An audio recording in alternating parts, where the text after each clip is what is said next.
I feel like there's no doubt that the most underexplored part of Bleach is its human component, which is somewhat ironic when you consider that core main cast of characters is made up entirely of humans. Humans, both ordinary everyday humans and those that are spiritually aware, are an interesting and crucially essential facet of the Bleach universe. The idea of humanity itself is at the foundation of the world. In many ways, it's the beating heart of the story, and certainly of our central heroes. Their shared experience as living humans separates them from the entirely magical and fantastical realms of Shinigami Hollow, Quincy, and more, and it grounds them. Even as characters like Ichigo, Orihime, Chad, and Uryu grow more powerful, grow ever further away from their human roots, they are forever tethered to that core humanity of theirs, a symbol that both they and we as readers can look back on of just how far they've all come. And while the human element of Bleach, living an ordinary life, going to school, making friends, played a large role in the earliest days of the story, while the groundwork of what was to come was still being laid, those days, and the characters that inhabit them almost exclusively, feel positively quaint by today's standards. And of course, as the central conflict driving Bleach grew exponentially in scope,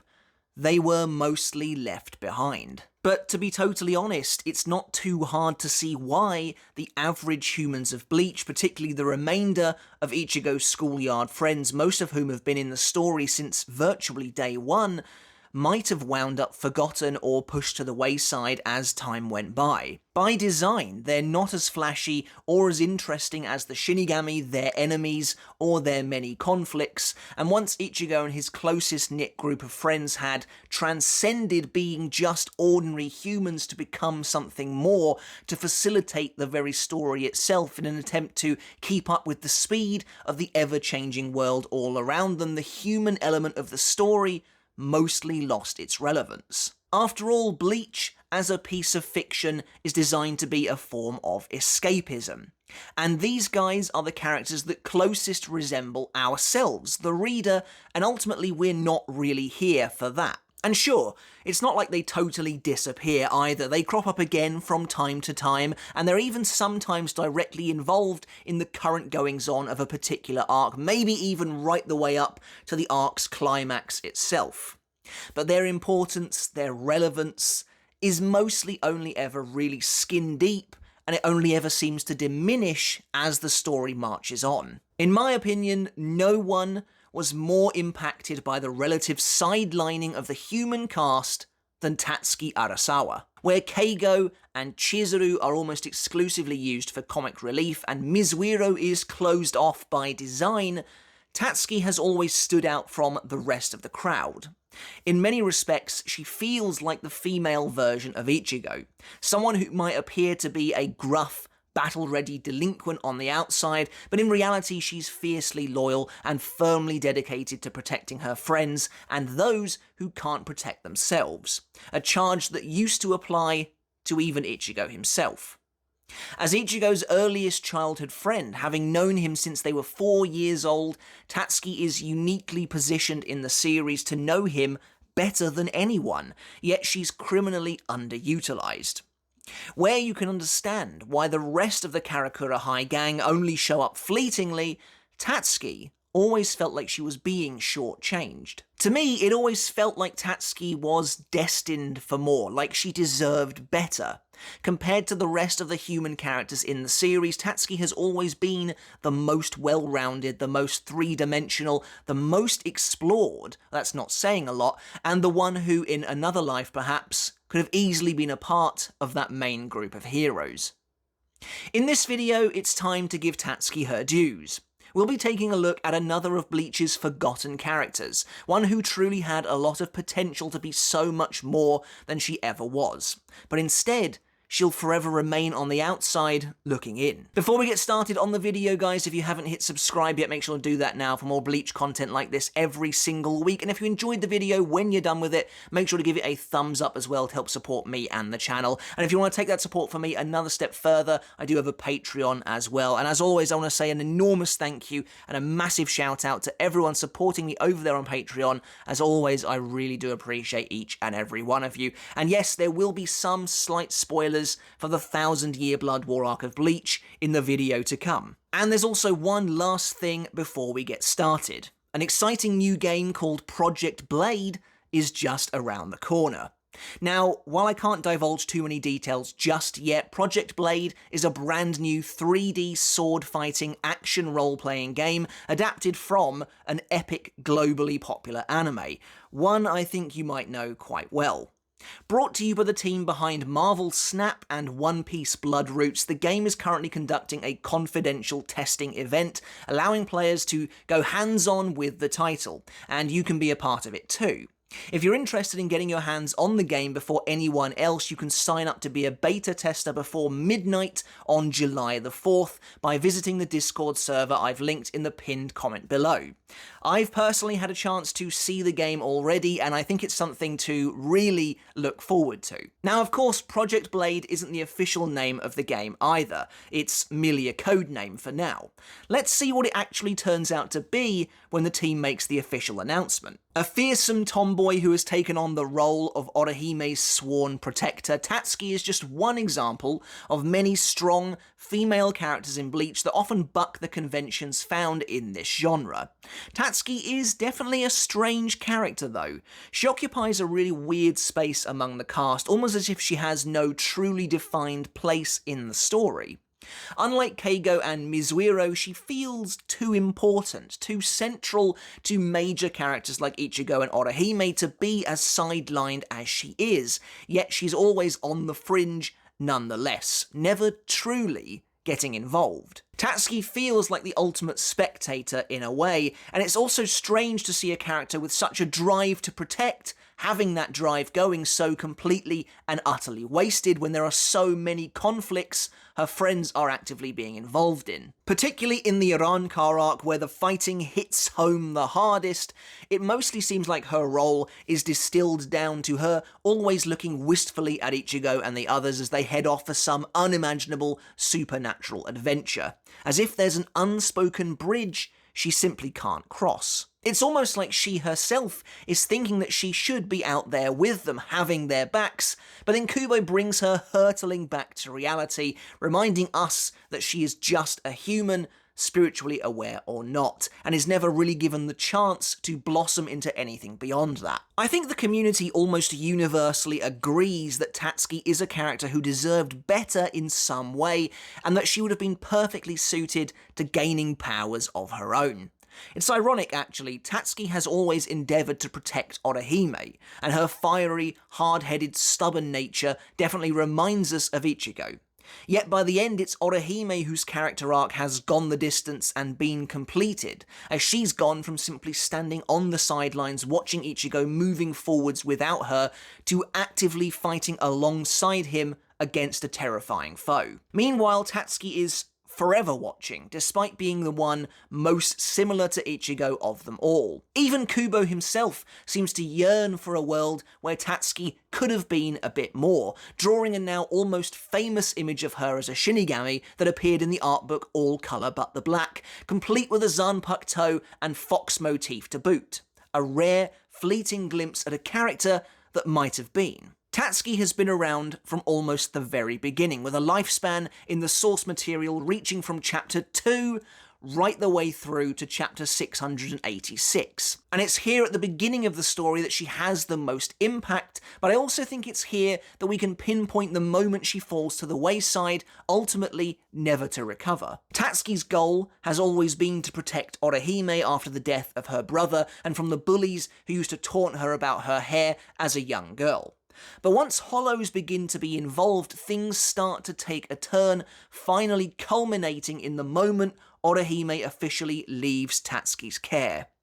Tatsuki and Orihime's battle with the hollow numb chandelier starts as Tatsuki would probably normally expect, with her fending off numerous guys who are attempting to attack Orihime. However, as the fight evolves and transforms into something Tatsuki can't comprehend anymore, it falls to Orihime to save her, an unlikely heroine and the moment that changes Tatsuki's fortunes as a character forever.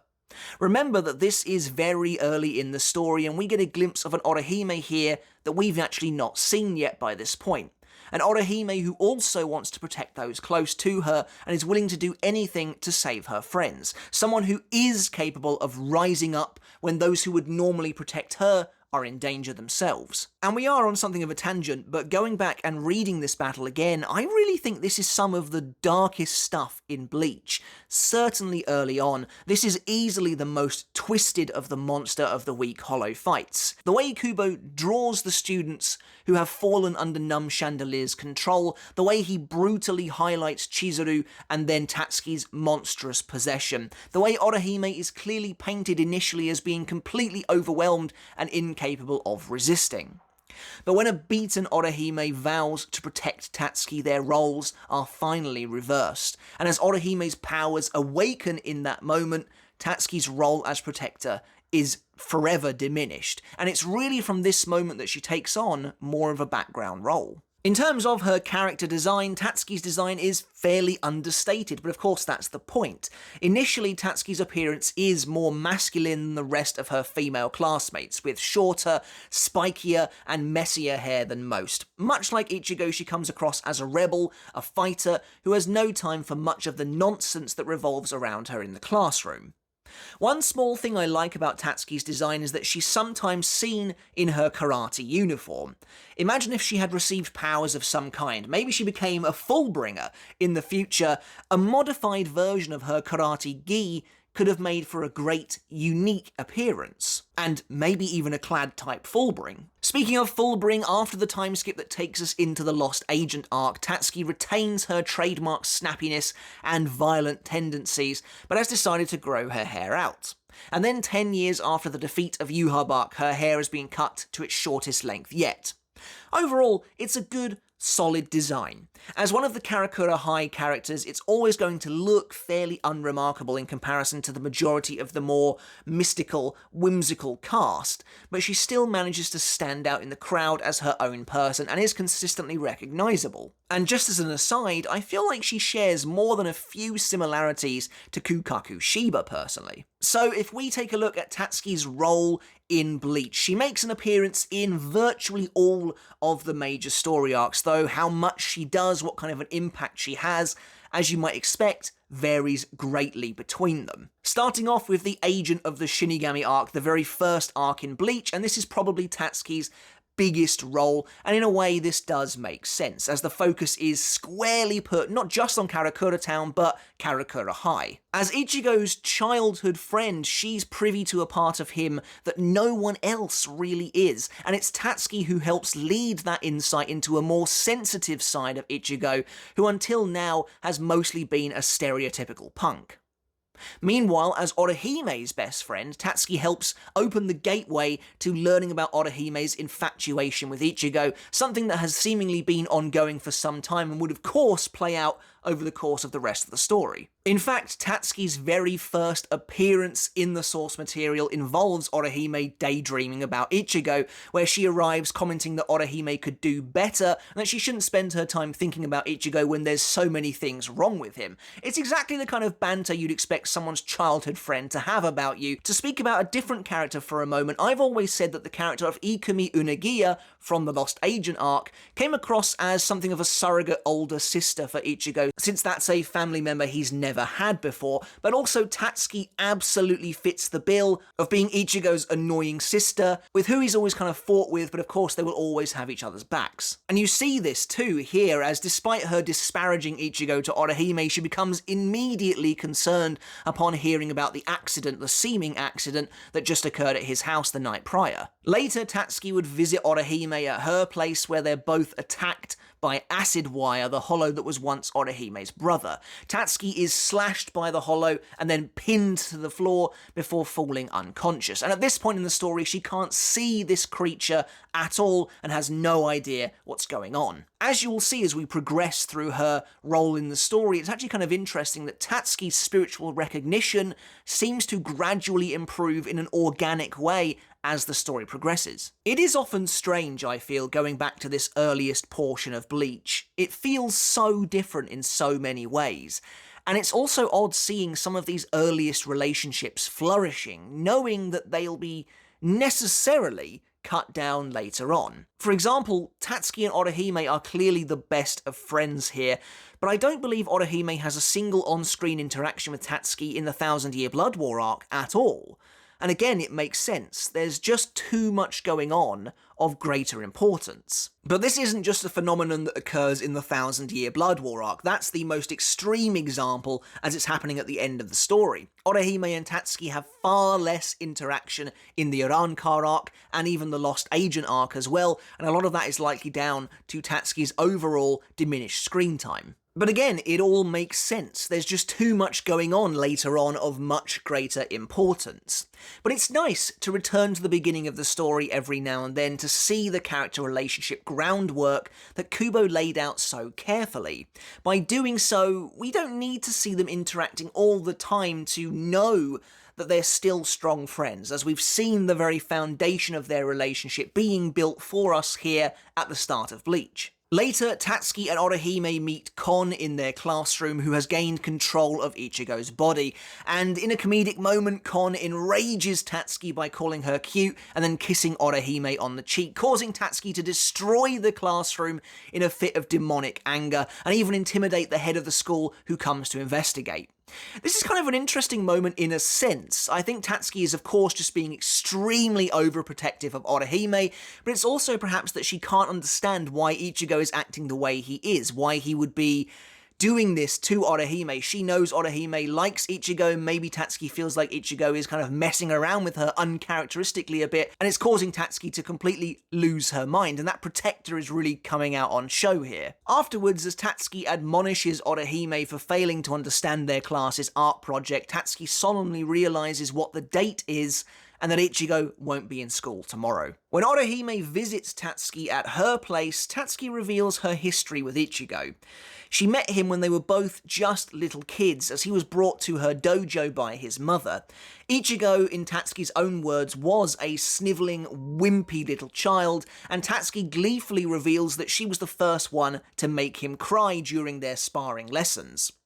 However, Ichigo, no matter what kind of beating he went through in class, would always perk up at the sight of his mother, and Tatsuki kind of just thought that he was a bit of a little baby for how much he clung to her. However, when Masaki was killed, Ichigo changed. Everything changed. And that annoying, beaming smile he used to wear whenever he saw Masaki that Tatsuki found to be so irritating was kind of gone for good. In fact, Tatsuki went looking for him, finding him by the riverside where Masaki died, seemingly searching for his mother, and it's in this moment that Tatsuki realised that she couldn't stand to see Ichigo so despondent, and presumably their friendship was firmly fixed from that moment. There's a really great shot of the two of them in what looks like middle school uniforms, both beaten up.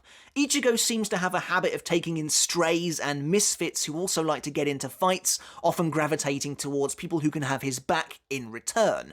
Just looking at this shot of Ichigo and Tatsuki obviously totally reminds me of Ichigo and Chad as well, always getting into fights with people who don't really like them, and yet always being there for each other. As Orihime leaves Tatsuki's house for the night, it's easy to forget just how tough Orihime had it both as a child, and now currently without any parents and without her older brother. Tatsuki offers her a place to stay for the night, but Orihime leaves in the rain anyway, musing that Tatsuki has helped her to understand Ichigo a little better, giving her a glimpse at what's actually going on inside his soul. And this helps to show and reinforce that Tatsuki initially really was the only one who had that precious insight into Ichigo, who had seen what lay beneath his stony-faced, tough guy facade from so many years back. Tatsuki is the one who was granted that oh-so-exclusive peek behind the curtain, who chipped away at the rocky exterior, and they bonded over their shared childhood memories and the trials they'd overcome. That kind of friendship is extremely tight, and it makes me wish Ichigo and Tatsuki had more interaction over the course of the series. Outside of the core group, there's definitely an argument to be made that Tatsuki is Ichigo's absolute best friend. And finally, as the agent of the Shinigami Arc begins to come to a close, we return to the battle against Numb Chandelier, as mentioned earlier. This is the moment where things do change for Tatsuki's character forever. As a side note, it's kind of interesting how Numb Chandelier is basically the proto-version of, get this, Pepe Wakabrada. Not only is it a fat, squat hollow with the power to control people against their will, but it openly stays out of the fight as long as possible, acting instead as a sort of all-controlling puppet master. It even has heart-shaped eyes on its mask. And then before Orihime heads off to the Soul Society, obviously uncertain of her future, Tatsuki can seemingly sense that uncertainty as well.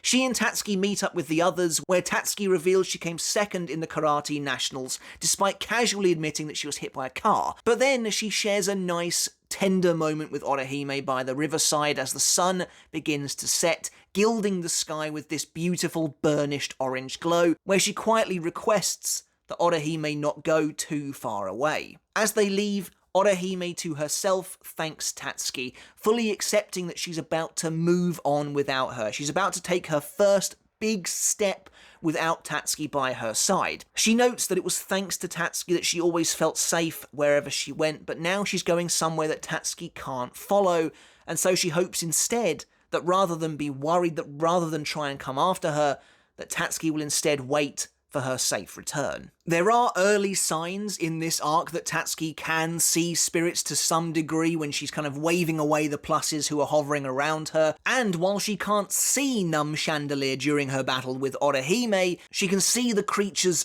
fuzzy outline, which is exactly the same place Chad starts out at as well. As we move into the Soul Society arc, obviously this arc doesn't take place in the human world whatsoever, and so Tatsuki doesn't make any appearances. However, she does appear in a tiny joke moment in chapter 88.5, which was an extra supplementary chapter, which I believe kickstarted the whole Karakura Risers, Karakura Superheroes thing with Don Kanoji. So when we arrive at the Arrancar arc, this is when it seems like Kubo maybe had some plans for Tatsuki grander than just being a human spectator, where things were starting to be put into motion that might have enabled her to have been included in a more intimate way in the future. Basically, there's this whole subplot involving Tatsuki in the very earliest portion of the Arrancar arc that she can see everything that's going on, all of the spiritual things that are happening. Tatsuki is privy to all of them, and while she doesn't know how or why that's all happening, she's certainly capable of seeing and understanding more than I think characters like Ichigo initially realized. And basically, these instances seem to ramp up and up, with her growing more and more confident about speaking to Ichigo about them,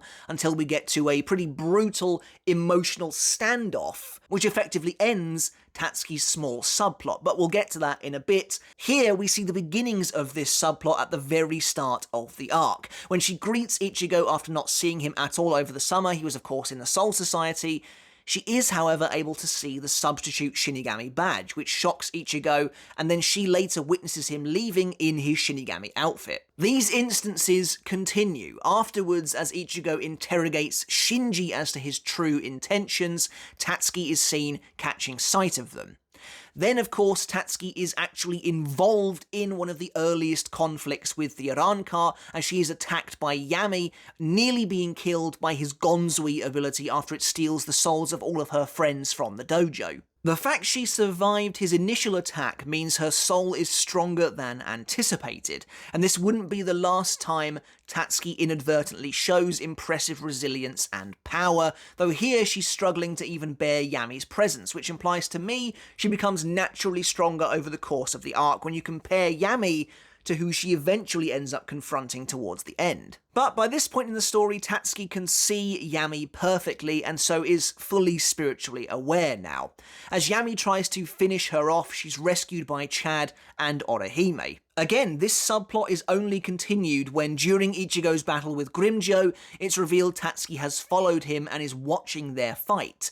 Now she's only slightly sweating in the presence of both Ichigo in bankai and Grimmjow doing battle. Basically what I'm getting at with these last few examples is that it seemed like Kubo was just inches away from fully including Tatsuki in the story, but she remains on the periphery, never quite knowing what's going on. And of course, this all comes to a head now in one of Tatsuki's biggest emotional moments of the story. When Orihime is kidnapped by the Arrancar and taken to Wako Mundo, Tatsuki confronts Ichigo publicly in their school. Ichigo at this point is determined not to let any of his human friends get too close to him, as he knows he's about to defy the Soul Society and go to Wako Mundo to rescue Orihime alone if he has to, so he doesn't want anyone getting hurt on his behalf. However, seething with anger, Tatsuki reveals she can normally sense Orihime's presence.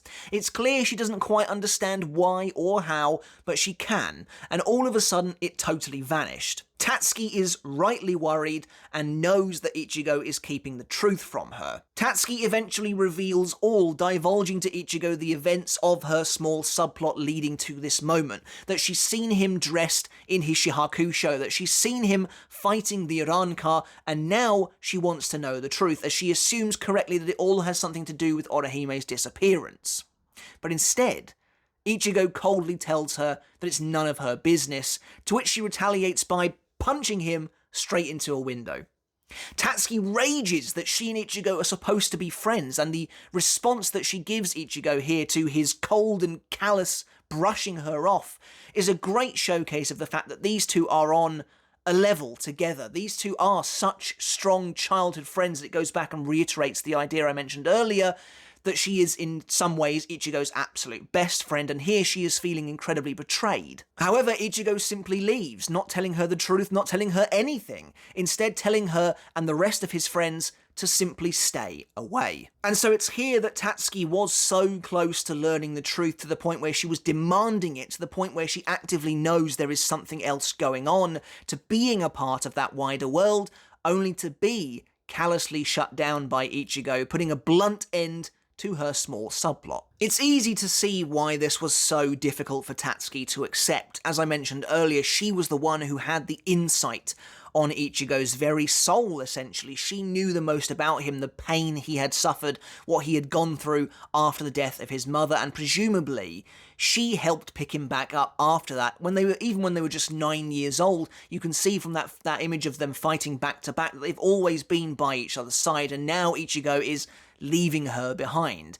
And it's difficult. It's kind of similar in a way to Chad's development in the Arrancar arc, that he feels like he is getting left behind, that he can no longer fight by Ichigo's side, but at least Chad can keep up to some degree. Tatsuki has fully been left behind in the dust. However, despite this altercation, Tatsuki, Keigo, and Mizuhiro sneak into Urahara's shop as they followed Ichigo, watching as he, Chad, and Uryu leave for Wako Mundo. Urahara muses that Ichigo can't sever his friendship with them that easily, as Tatsuki looks on sadly. As you can see, once again, they're on the fringe, they're on the cusp of escaping the drudgery of the bit part player, but they're never fully allowed to make that leap. That's not the end of Tatsuki's involvement in the Arrancar arc, however. As the arc hurtles to its endpoint, she wakes up in Karakura town. Karakura and its residents were all transported by the Soul Society to protect them from Aizen, but now he's arrived. Tatsuki finds Keigo and explains that she's been awake for a while and has explored the town already, discovering it's seemingly been completely moved. She and Keigo begin to move Chizuru and Ogawa, deciding to take them back to Karakura High. After killing a number of citizens, Aizen and Gin discover Tatsuki and Keigo making their way through the streets. As Tatsuki and Keigo discuss Mizuhiro, Aizen approaches them, forcing Tatsuki to the ground. However, he's impressed that she retains her physical form even that close to him, And it is impressive. Aizen is on a totally different level at this point. Even spiritually aware humans have their bodies destroyed by standing beside him, so this is a further example of Tatsuki seemingly becoming stronger since her encounter with Yami. And now, to be honest, when I was reading the Arrancar arc on a weekly basis, I don't think any of us really anticipated that Tatsuki and the rest of Ichigo's friends might be the last line of defense between Aizen and Karakura Town, but it also does kind of make sense when you think about it, as of course they are the major characters left in the human world, outside of characters who absolutely should have appeared, like Tessai and Ryuken. It's also kind of intriguing, and I guess it goes back to the idea of humanity being at the beating centre of this story, that the human children, the students, are the last ones standing up to Aizen. But as it looks like Tatsuki might be about to die, she's rescued by Don Kanoji in perhaps the single most disappointing resolution to a cliffhanger I ever remember experiencing with this series, who in turn is rescued by Matsumoto. Matsumoto's arrival allows Tatsuki to escape, and Tatsuki glances back at her, wondering if she's one of Ichigo's friends. Although Tatsuki says Ichigo never told her he knew someone that pretty, I think this is another example of Tatsuki resenting the truth, the very real truth, that Ichigo has kept almost an entire world from her. As Tatsuki finds Keigo now wielding Zenosuke's Zanpakuto, Mizuhiro and Chizuru, they plan their next move. One scene I do really like here is when Chizuru confronts them all over how they can be so calm in such an alien situation, and that she thinks they are now the ones hiding things from her. Although they don't know much, they know enough to know this situation is related to Ichigo. It's not totally alien to them, although it is still pretty weird. In a way, though, it does feel like the natural progression or an inverse of the scene between Tatsuki and Ichigo earlier, where this time Tatsuki is slightly more in on the game than someone who has absolutely no idea whatsoever. But as Aizen locates them again, Tatsuki and the others continue to run, taking advantage of Gin trying to kill Aizen. However, after transforming once more, Aizen catches up to them, and now his power forces them all to their knees, and there's nothing they can do about it. Unable to escape, it looks as though Aizen is about to win, until Ichigo arrives. Tatsuki looks on in surprise and awe at Ichigo's new appearance, noting she feels absolutely nothing coming from him at all, despite feeling an overwhelming power from Aizen. And then later, as Ichigo and Aizen's fight progresses outside of town, Tatsuki watches, concerned for Ichigo, as a massive explosion goes off. And with that ends Tatsuki's involvement in the Arrancar arc. So it is cool seeing her being directly involved in the climax of the biggest arc of the series, though if I do remember rightly, people weren't that happy that Kubo was focusing so directly on the Karakura High School gang right here when Aizen was so close to achieving his goal. And I do kind of understand that. The stakes didn't feel all that high because I don't think anyone expected any of these characters to actually be killed or even really injured. That's why I do think characters like Tessai and Ryuken really should have shown up, and also why the Don Kanoji cliffhanger was so incredibly disappointing. But I really do think that this now, at the end of the Arrancar arc, is the perfect opportunity for Tatsuki to want to grow and develop whatever latent powers and abilities she might have in the aftermath of the Arrancar arc. Having finally had Ichigo's world collide with hers in a truly terrifying fashion, resulting in her having almost been killed at the hands of the main villain himself, you would think the protector, the fighter in her, would want to know more, would want to hone her skills and be of more use next time, but instead it's almost like she just forgets about it and kind of moves on with her life with everyone else. We then arrive at the Lost Agent arc, and there's now been a 2-year time skip, and like I said, Tatsuki has grown her hair out. With a renewed emphasis on both the human world and the core connections, the bonds, between our main cast of friends, you might expect Tatsuki and co. to miraculously have a bigger role here, but unfortunately that just isn't the case. Tatsuki remains relegated to the side, only appearing briefly at the start of the arc to interact a bit with Ichigo and Orihime, and then to discuss their part-time jobs outside of school. Tatsuki now being an instructor at the dojo she and Ichigo frequented as children. Tatsuki is then, unfortunately, not seen again until the very final showdown of the arc, where she's revealed to be just another victim of Tsukishima's Book of the End, turning her effectively against Ichigo. It's an amazing twist, and it only really works as well as it does because we know the characters of Tatsuki, Keigo, Mizuhiro at least a little bit, and that's why this is all so very effective. But, conversely, as one of Ichigo's absolute closest friends, it's definitely sad to see her reduced to this, and to see her turn on Ichigo himself. The Lost Agent was supposed to be Chad's arc in a meta sense, but as I mentioned before, I think Tatsuki could have really stepped up in this arc. It would have been awesome to see the two characters really fleshing out their bond that goes so far back, and I really think Tatsuki would have absolutely worked as a Fullbringer. Like I said, you could come up with anything, really. The item that she loved, what she loved, could have easily been her karate uniform, and that could have been a clad type Fullbring. I mean, honestly, that would have been so awesome to see, but unfortunately she still isn't doing really anything at all. She's then called to Ichigo's house, where she of course witnesses him attack Tsukishima as the situation kind of just escalates and totally overwhelms Ichigo when Tatsuki and everyone else have seemingly turned against him or seemingly lost their minds as they now think that Tsukishima is someone they actually know.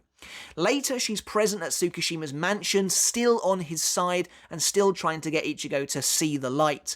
But of course, after Tsukishima dies, Tatsuki reverts back to normal with no recollection of him whatsoever. And then we reach the 1000-Year Blood War arc. Now, the 1000-Year Blood War is my favourite arc of Bleach, but one of the issues with the arc is the way it almost completely abandons the human element of the Bleach universe. And like I said earlier, I get it. We're at the end of the story, everything has been on an upwards crescendo to this moment. It's now an all-out war between the spiritual races of Bleach. The stakes have ramped up in a perfectly organic way. The Shinigami and Hollows are up against a genocidal empire of warmongering spiritual monks. Honestly, there's not really any room here for humans who can't fight at all on this kind of level. So I completely understand, and it feels like the fact that the characters have such a reduced role in this arc, only appearing in, what, 2 chapters? 2 chapters and a bit, I think, that Kubo himself has also resigned them to very much background players. In fact, Kubo struggled enough as it is to try and keep characters like Chad and Orihime relevant. Outside of their usual role of emotionally grounding the story, what more can characters like Tatsuki really offer here? And so Tatsuki doesn't actually appear until just before the second Quincy invasion begins. She, Keigo and Mizuhiro are walking through Karakura discussing Ichigo's whereabouts. I like that they openly know about the Soul Society and most of the goings on there. After the Arrancar Arc, Kisuke promised Ichigo that he wouldn't alter the minds of his friends this time, and he would allow Ichigo to tell them everything in his own time and in his own way. So now they know everything, they understand that they are part of this much wider universe, and that's honestly really awesome. But despite that, it is kind of sad to see characters like Mizuhiro so coolly acknowledging that they're not needed and likely won't ever be.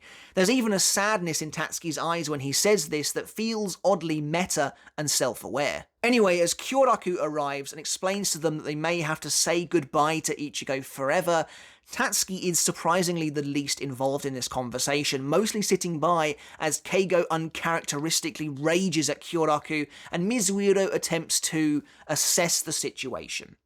When Kyoraku presents them with soul tickets, Tatsuki looks sad again at what Ichigo's potential future could be, but Kyoraku assures her it's very unlikely to happen, and certainly no time soon. Kyoraku then says he'll send Ichigo back to Karakura before any kind of fighting breaks out to give him some time to rest and to spend time with his family and friends. However, before that gets a chance to happen, the Vandenreich invades again, and so any opportunity to see Tatsuki and the others is lost. And then Tatsuki isn't seen again until 10 years after the defeat of Yhwach. She, along with all of Ichigo's friends, is gathered at the Kurosaki clinic to watch Chad's title fight on TV.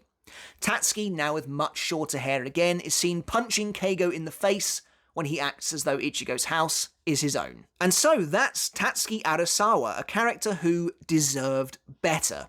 That being said, she does still play an important role among the much wider cast of Bleach. She's the human character who helps to emotionally ground that side of the story, who makes sure that it isn't just light-hearted comic relief shenanigans. It is a shame that she was never granted the access I think so many of us felt that she deserved, that she was never given powers, never given a chance to flourish outside of the box that she was kept in that is Karakura Town, but Who knows? If the Hell Arc ever materializes in the future, maybe that's her chance to fully join up with the rest of the core gang. That's it for the video, guys, and another installment of Bleach Forgotten Characters. I really hope you enjoyed it. Let me know in the comments below. What do you think of Tatsuki as a character? Do you enjoy her character? Do you wish she had more to do? Or perhaps you're happy with the role she had. Maybe you think she fills a role that no one else could, and that she has an important part to play and an important place to be in the Bleach universe. Let me know all your thoughts down in the comments below. Make sure to hit subscribe if you haven't done already. Give the video a thumbs up. If you're interested in potentially being an early participant to test Project Blade, then check out the link to the Discord in the pinned comment below. And until next time, guys, I'll catch you later, and I'll see you then.